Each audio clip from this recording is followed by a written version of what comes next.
తత్సజయ గురుదేవ్. ఓం శ్రీకృష్ణాయ నమః. శ్రీ గీతా దేవతాయ నమః. భగవద్గీత 16వ అధ్యాయం దైవాసుర సంపత్ విభాగములో 17వ శ్లోకాన్ని పరమాత్మ తెలియజేస్తున్నారు. 17వ శ్లోకాన్ని అసుర స్వభావంతో లక్షణం చెప్తున్నారు. అహంకారంతో అసుర స్వభావంతో ఎవరైతే ఏ విధంగా ప్రవర్తిస్తారో అనే విషయాన్ని తెలియజేశారు. మనలో కూడా దైవ గుణాలు ఉన్నాయా, అసుర గుణాలు ఉన్నాయా, మళ్ళీ మనం తెలుసుకోవడానికి మనం ప్రయత్నం చేయాలి. ఆత్మ సంభావిత స్తబ్ద ధనమాన మదాన్విత యజంతే రామయజ్ఞైస్తే దంభేన విధిపూర్వకం. అసుర స్వభావం కలిగిన వాడంటే అజ్ఞాని, మూర్ఖుడు అంటారు.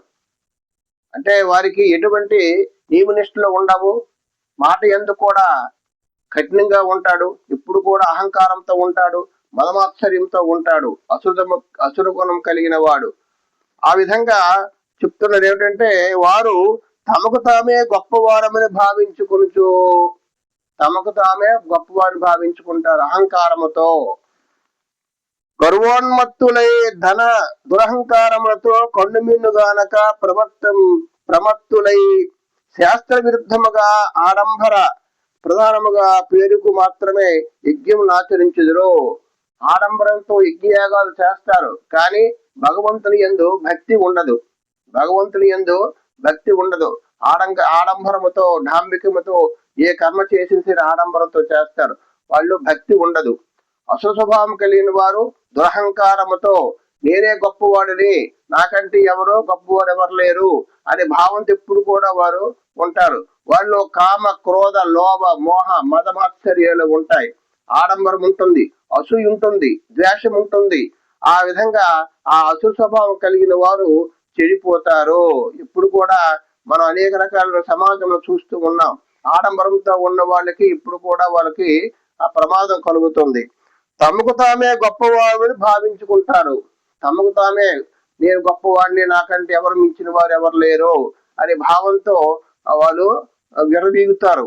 అసు స్వభావం కలిగిన వారు అనేక రకాలుగా విర్రవీగుతూ గర్వోన్మత్తులై ఉంటారు, గర్వంతో ఉంటారు, అహంకారంతో ఉంటారు. ఎవరు కూడా హాని చేస్తూనే ఉంటారు. ధనం యందు ఆశ కలిగి ఉంటుంది, వారికి పదవి యందు ఆశ కలిగి ఉంటుంది. ఎవరికి ఎటువంటి ఉపకారం చేయరు. ధనబలము జనబలము అనుకొని అనేక రకాలుగా వాడు ఈ సమాజంలో ప్రవర్తిస్తూ ఉంటారు. వారికి మనం దూరంగా ఉండాలి, దుష్టులకే దూరంగా ఉండాలని చెప్తున్నారు.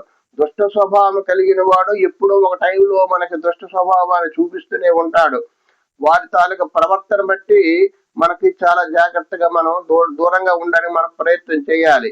మనతో అనేక రకాల స్నేహాలు చేస్తూ ఉంటాడు, అనేక రకాల మనతో సంబంధాలు కలుపుకు ఉంటాడు. అశుభం కలిగిన వాడు, దుష్ట స్వభావం కలిగిన వాడు, దుష్ట స్వభావం కలిగిన వాడితో చాలా జాగ్రత్తగా మనం చాలా జాగ్రత్తగా ఉండాలి. ఎందుకంటే వారి తాలూకు స్వభావం అది. ఒక్కొక్క సంస్కారాన్ని బట్టి ఒక్కొక్క స్వభావాన్ని బట్టి ఒక్కొక్క ప్రవర్తిస్తూ ఉంటాడు.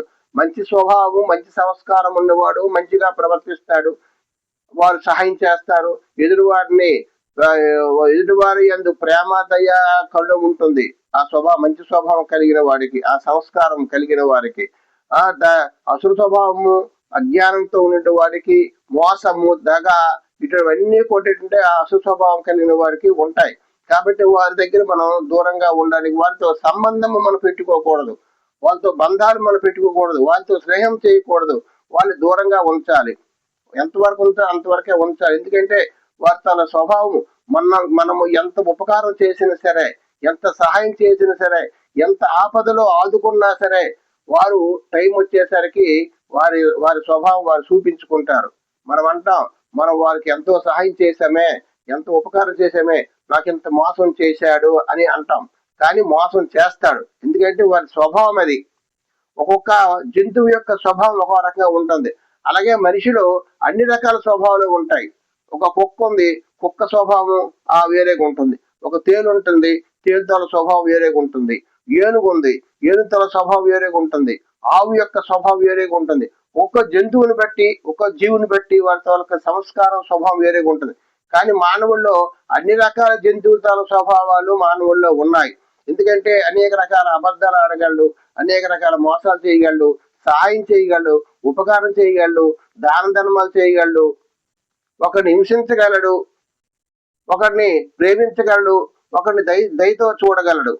ఈ మానవుడు ఏది కావాలని చేస్తే అటువంటి సంస్కారాలు మానవుల్లో ఉంటాయి. కాబట్టి మనం మానవుని తాలూకా మనస్సును మనం కనిపెట్టాలి.